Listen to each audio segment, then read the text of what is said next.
Welcome to the Dingle Peninsula. This is an ancient and historic landscape, and this is where, in the town of Dingle, the Pan-Celtic Festival has been held for 2011. This festival is in its 40th year, and it's a chance for the Celtic countries to come together and celebrate their languages and their cultures. So let's find out what's been going on. We're here in Dingle for the 40th Pan-Celtic Festival. This year we're being represented by Skeal Glass, Alice Ainsworth and Matthew Clark in the main competitions, and the rest of the Cornish contingent are here to have a good time.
The song itself is about a place on Bodmin Moor, which is a very favourite place of mine, and it's the whole theme of the song is about a love of a place, and that's about it really.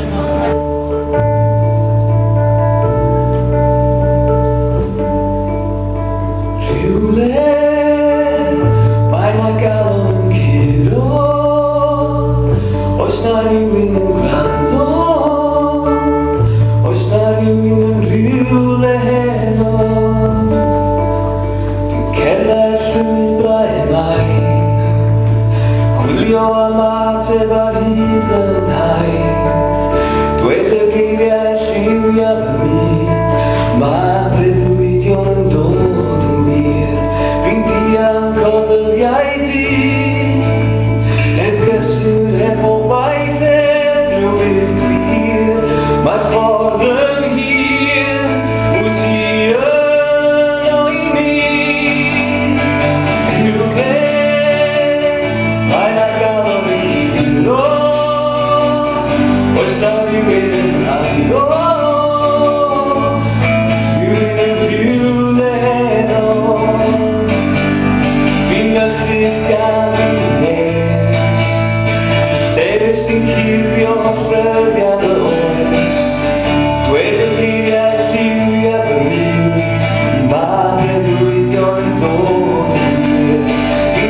da ni heno wedi bod yn chwarae gân ar gyfer y cystadleuaeth Gwyl Ban Geltaidd. Enw'r gân oedd Rhywun yn Rhywle, ac da ni yn ffodus iawn o wedi ennill y cystadleuaeth yma yn Iwerddon heno. Hello, we are Brechin. This is Anir, and my name is Eric. We come from North Wales, from Snowdonia, a beautiful part of the world. We've been playing tonight in the competition here, and we were fortunate enough to win. It was a fantastic competition. I thought everyone deserved to win, but a shock to us, we won, and we're very happy. And we'll be returning home with a cheque and the trophy. Very happy people. Next year, the Pan-Celtic Festival is being held in the town of Carlow. If you would like to go along, then contact your local Pan-Celtic organiser. You can find out by going on the web, www.panceltic.ie. My name is Murdo Morrison. I'm the President of the International Pan-Celtic Festival 2011, and on behalf of the Celtic world, welcome to Dingle. Richard Gilliard.